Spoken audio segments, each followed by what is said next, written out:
네, 안녕하십니까. 2024년 11월 12일 모닝미팅 시작하도록 하겠습니다. 먼저 전일 마감 시황 및 증시 동향 발표가 있겠습니다. 김지원 연구원입니다. 네, 안녕하세요. 시황팀 김지원입니다. 전일 국내 증시는 트럼프 2기의 영향 선반영, 중국 부양책 실망감, 그리고 환율 급등 등 여러 비우호적인 여건들이 반영하면서 낙폭을 크게 확대해 마감했습니다.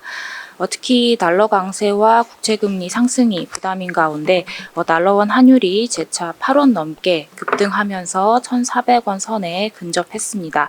이에 외국인은 현 선물을 동반 순매도했고 매도 강도도 심화되었습니다. 방산이나 조선 등 일부 수혜 업종들은 상승했지만 전반적인 투심 위축의 상승폭이 제한됐습니다.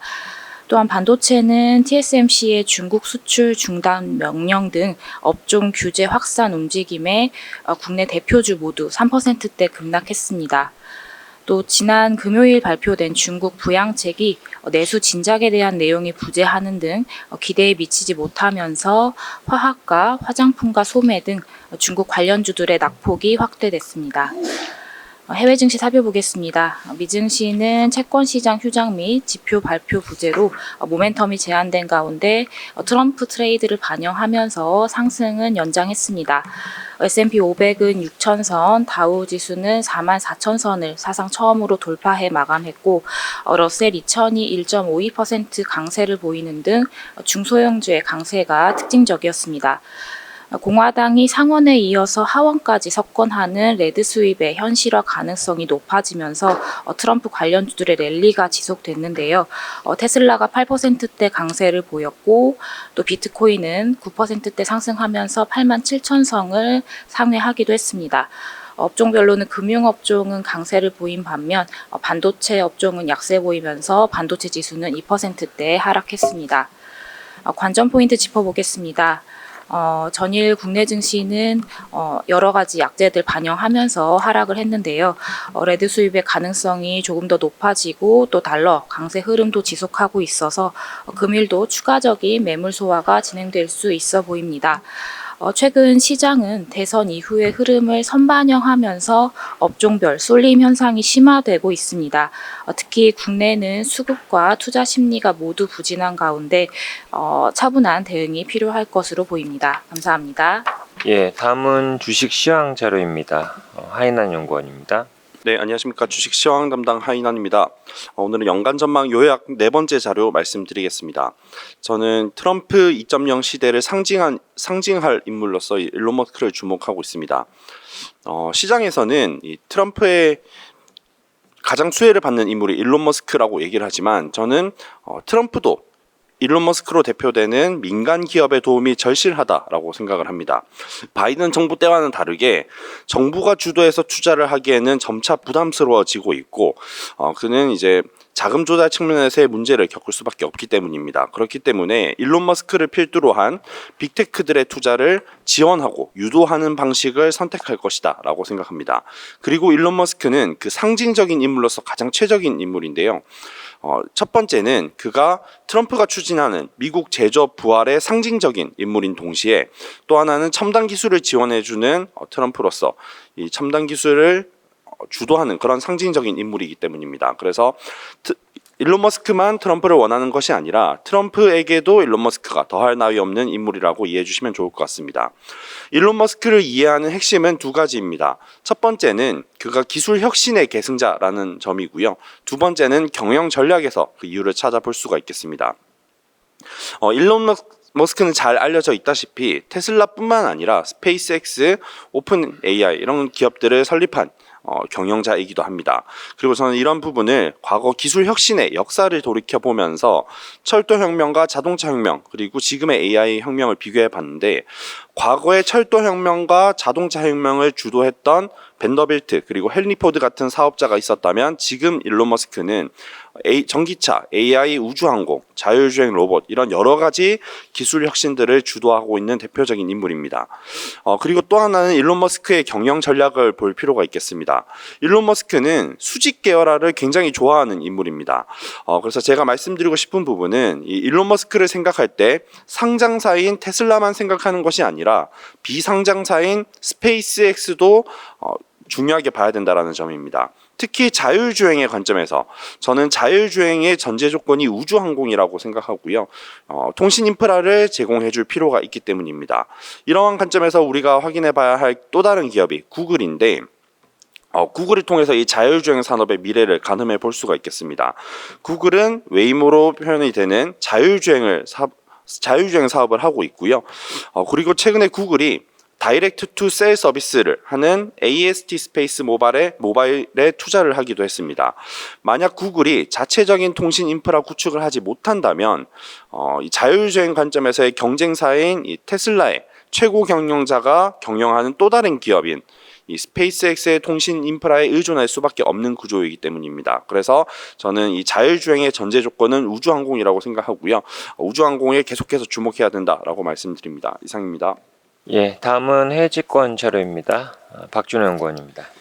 네, 저희가 10월 중순부터 미국 국채에 대해서 긍정적인 의견을 드리기 시작을 했는데 그 이후로도 금리가 꾸준히 오르고 있는 상황입니다. 저희 듀레이션 확대 전략을 유지할지를 점검하기 위해서 세 가지 질문을 던져봤습니다.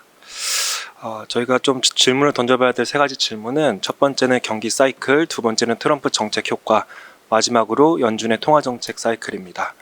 먼저 첫 번째 명목 성장률 사이클이 상승 추세인지를 먼저 판단을 해야 됩니다.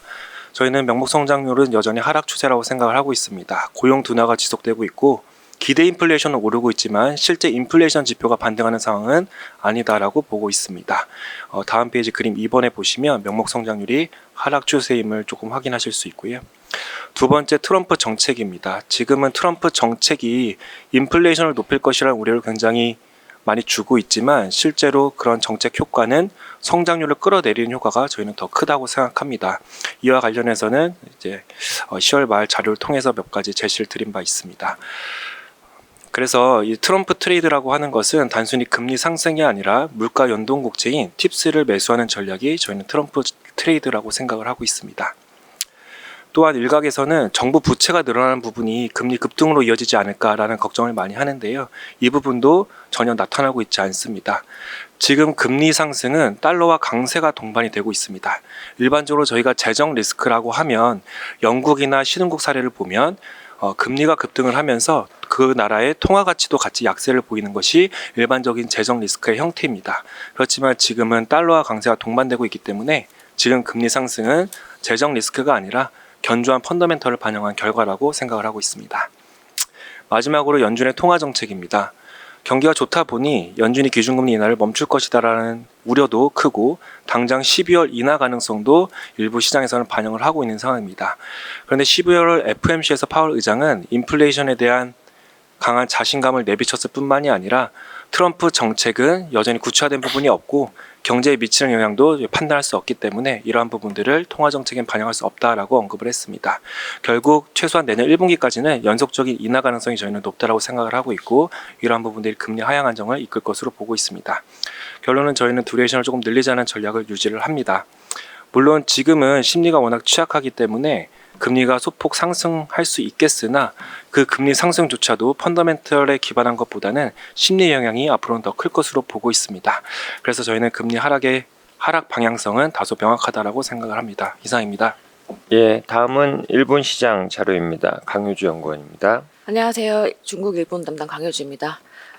일단 일본 증시는 트럼프 당선을 굉장히 호재로 여기는 것처럼 당선이 확실시 된 뒤에는 주가가 많이 올랐었는데 지금까지 첫날 말고는 다시 횡보로 약보합, 강보합을 왔다 갔다 하면서 흐름을 보이고 있는 것 같습니다.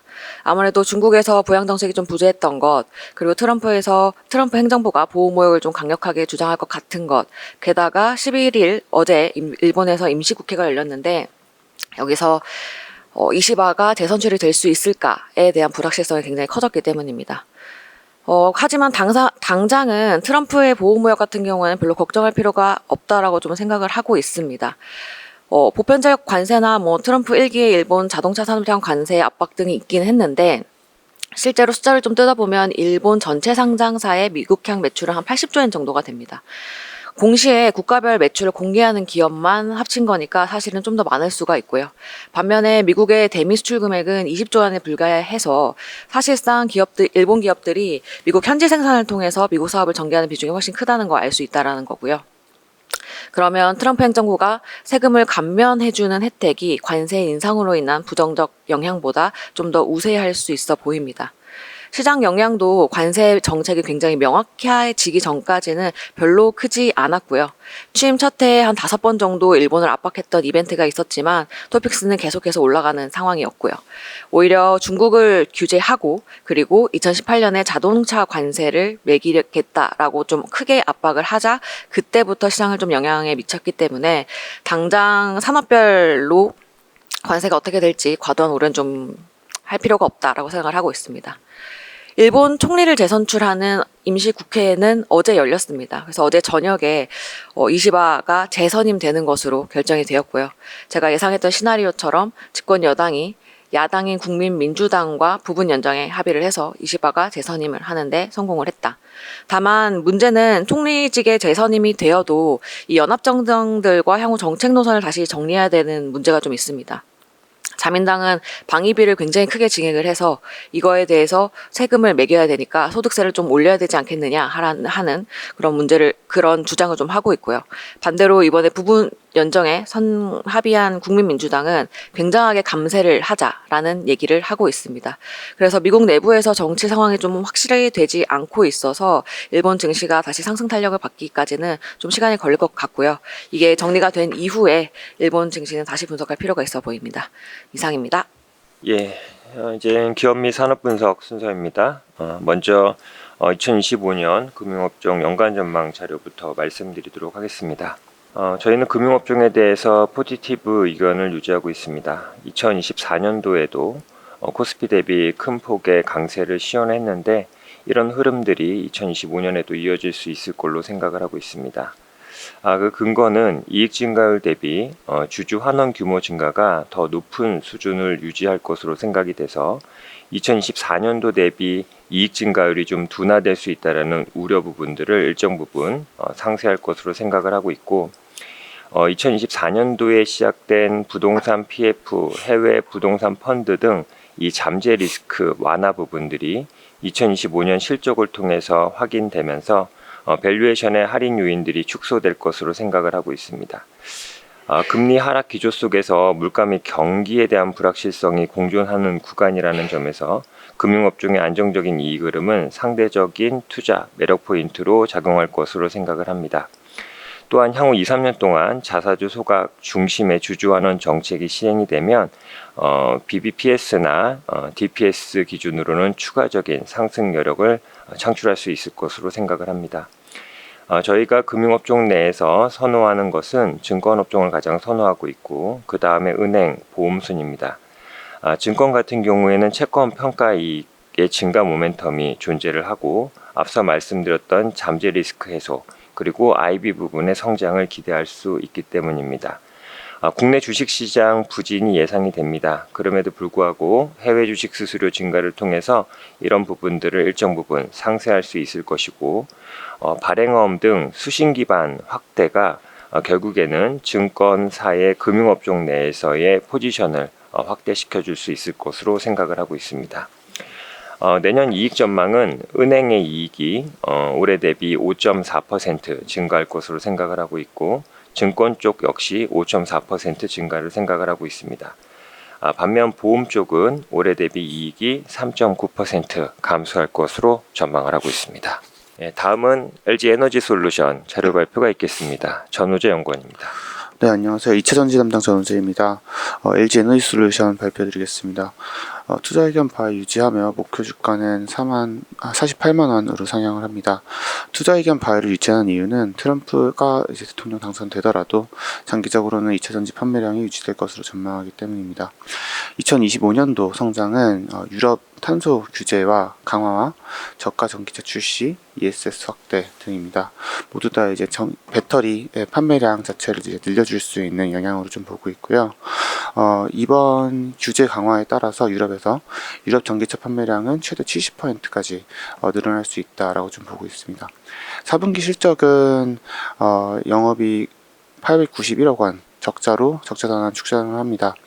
가격이 일단 5% 정도 빠지는 부분이 있고요. 이거는 뭐 시황보다는 사실은 그 광물 가격 하락에 따른 영향이었고 레깅 효과가 좀 발생될 예정이고요. 그리고 또 수익성이 가장 큰 미국 판매량이 감소하는 부분이 이제 적자의 주 원인이라고 봐주시면 될 것 같습니다. 1분기부터 3분기까지 LG 에너지솔루션에서 배터리를 미국에서 23기가와트를 판매를 했는데 우리 전방 GM 쪽에서는 판매량이 7기가와트 정도밖에 안 됐었기 때문에 GM의 재고가 상당히 많이 쌓여서 아마 4분기에는 구입을 좀 미루지 않을까라고 좀 보고 있고요. 통상적으로 나오는 연말 일회성 비용들도 조금 배제할 수가 없는 부분이 있었습니다. 유럽 규제 관련해서 간단하게 좀 설명을 드리면 5년에 한 번씩 유럽은 이제 CO2 배출 규제를 강화합니다. 처음 시작했던 게 2012년이었고 그 다음에 20년, 그 다음에 25년도에 시작을 했는데 이때마다 전기차와 하이브리드 침투율이 크게 늘었다라고 봐주시면 될 것 같고요. 현재 2024년도에 전기차와 내연기관 차량 판매를 유지하게 된다면 지금 벌금을 31조 원을 자동차 업체들이 내야 하고요. 이 벌금을 피하기 위해서는 현재 13.8%인 전기차 침투율을 24%까지 올려야 합니다. 예를 들어 현대 기아차 같은 경우에는 이걸 유지하게 되면 벌금을 2조 원 내야 하고 그 60% 정도 전기차 판매량을 늘려야지만 벌금을 피할 수가 있습니다. 이상입니다. 예, 다음은 건설산업 차로입니다. 장문중 연구원입니다. 네, 건설 담당 장문준 연구원입니다. 약 5조 원 정도에 이르는 광운대 역세권 사업이 시작할 예정인데요. 이 사업의 주식적인 의미 뿐만 아니라 이번에는 조금 부동산적인 의미를 집중적으로 적어보았습니다. 11월 하순부터 광운대 역세권 사업이 서울원 아이파크라는 이름을 달고 분양에 돌입합니다. 일반 분양 세대가 1800세대를 넘는 데다가 주변 대비해서 중대형 평형 비중이 높고 시세 대비 분양 가격이 좀 높다라는 평이 있어서 시장에도 일부 의구심이 존재하는 상황인데요. 하지만 저희가 이 프로젝트는 분양을 포함해서 상당히 여러 면에서 성공적인 사업이 될 것으로 보고 있습니다. 청량리, 동탄 등의 국내 사례, 그리고 이웃 일본의 사례 등을 좀 저희가 조명을 해봤고요. 광역교통망과 연계되는 초역세권 개발 사업은 개발 완료 후에 해당 지역의 핵심 거주 지역으로 거듭난다는 것이 저희의 판단입니다. 이 프로젝트가 주식적인 측면뿐만 아니라 부동산적인 측면에서도 상당히 중요하다고 보는데 서울 내에서도 비교적 비인기 거주 지역으로 분류되어 온 노도강 지역이 이 사업을 필두로 본격적인 지역 활성화 전략을 추진할 수 있는 동력을 확보하게 될 것으로 보기 때문입니다. 비슷한 사례를 청량리와 동탄에서 볼 수 있다고 생각을 하는데요.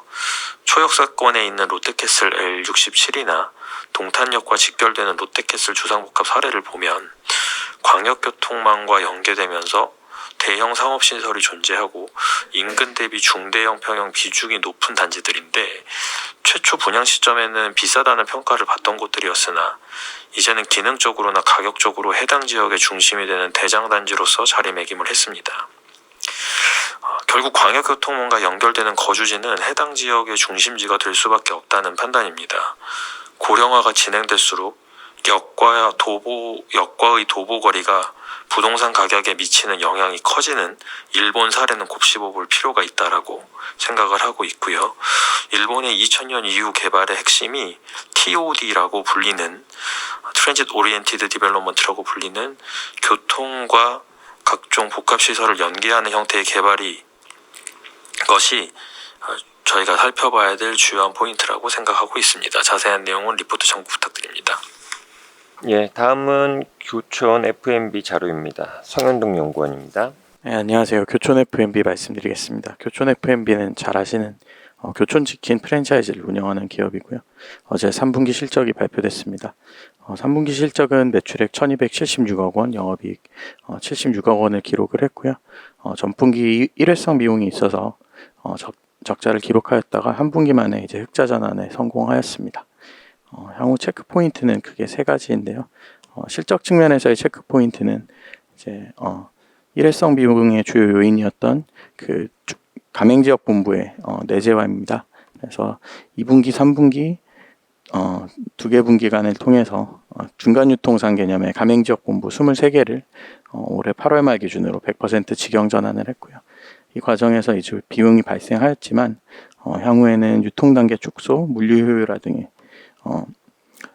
비용 감소 요인으로 매출 총이익률 개선을 좀 기대를 하고 있습니다.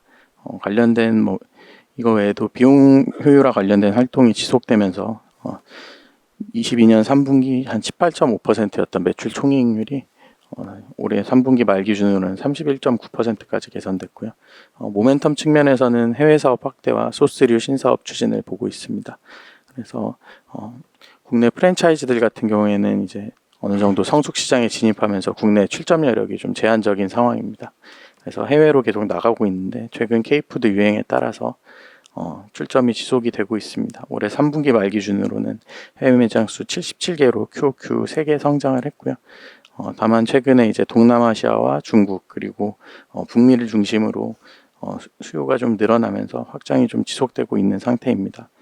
해외 사업 같은 경우는 이제 마스터 프랜차이즈 로열티와 원부자재 수출이 동시에 이루어질 수 있기 때문에 향후 실적 기여도가 좀 높게 나타날 수 있는 분야입니다. 신사업으로는 소스 및 신규 브랜드를 추진을 하고 있고요. 100% 자회사를 통해서 기존에 이제 교촌 치킨으로 납품하던 소스류가 이제 BGF나 동원 F&B 같은 B2B 사업으로 좀 확장이 되고 있는 상태입니다. 그리고 신규 브랜드로 메밀단편이라는 브랜드를 런칭을 해서 현재 여의도에 1호점을 내서 테스트 베드로 활용하고 있는 상황입니다. 리스크 요인은 국내 치킨 프랜차이즈 같은 경우는 상대적으로 브랜드 간 경쟁 강도가 좀 심하고요. 그리고 외식 프랜차이즈 산업의 특성상 경기 변화에 좀 민감합니다. 그래서 가격 인상 시에는 소비자 반발이 발생할 수 있고, 교촌 치킨 같은 경우는 이제 업계 선두 업체로서 과거에 선제적으로 가격 인상을 진행을 했었는데, 그때 당시에 이제 다음 분기 매출액이 한 20% 정도 감소하는 일이 있었습니다. 그래서 가격 인상 시 소비자 반발에 대해서도 조금 유의할 필요가 있을 것으로 판단됩니다. 이상입니다.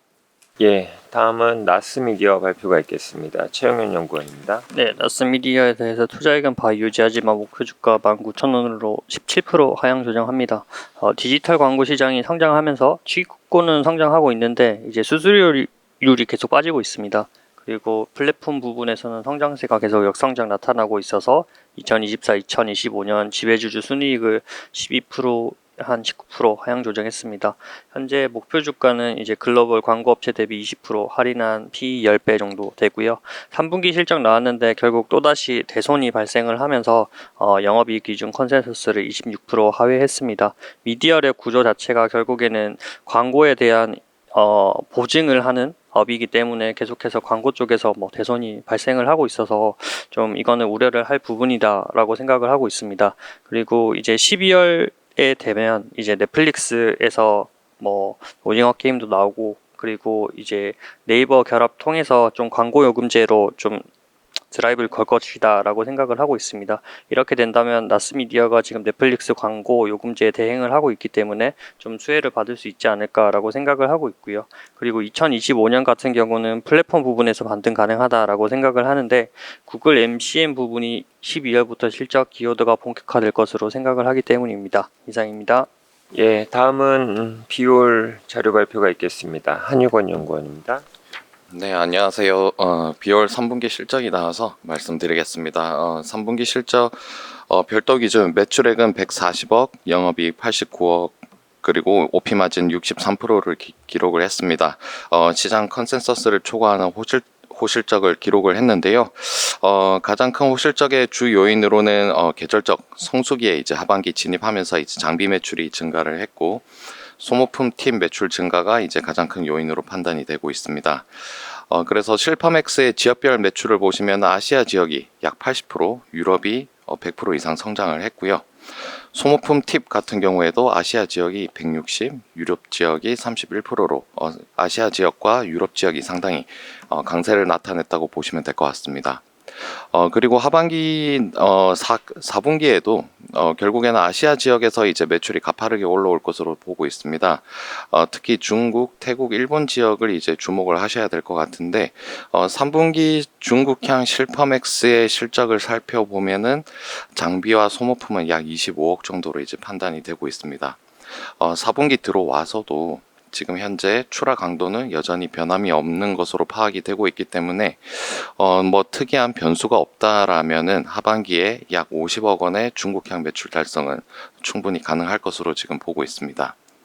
그리고 동사 같은 경우에는 작년부터 해서 아시아 지역에 의료기기 장비 공급을 공격적으로 지금 단행을 하고 있는데요. 주력 제품인 실퍼맥스와 기존 제품인 스칼렛 제품의 중국과 태국, 일본 지역의 매출 성장은 내년에도 견조한 흐름이 이어질 것으로 보고 있습니다. 지금 신규 장비 공급이 확산이 되고 있는데 이 무상 팁 제공 기간이 약 3개월 정도 프로모션이 들어간다는 것을 추정해 보면은 내년에 해당 지역의 소모품 팁의 매출 증가는 상당히 큰 폭으로 증가할 가능성이 있다 이렇게 보시면 될 것 같고요. 이런 고마진의 소모품 팁 매출 증가는 결국에 레버리지 효과로 나타날 것으로 지금 보고 있습니다. 그래서 50% 이상의 OP 마진을 유지하는 데는 전혀 무리가 없을 것으로 보고 있기 때문에 수익성 훼손에 대한 우려나 노이즈에 대해서는 일단은 접어놓으셔도 괜찮을 것 같습니다. 그리고 하반기 북미 지역을 또 보셔야 되는데 계절적 성수기 돌아오면서 이제 다시 리커버가 되는 국면에 지금 들어오고 있고요. 4분기 실적은 YOY, QOQ 성장을 확인하실 수 있을 것입니다. 그래서 올해 전체 예상되는 매출액은 보수적으로 약 550억 달성에는 무리가 없고 성장 피크를 논하기에는 이르다라고 판단됩니다. 자세한 내용은 보고서 참조 부탁드립니다. 예, 이상 준비된 자료 발표를 모두 마쳤습니다. 감사합니다.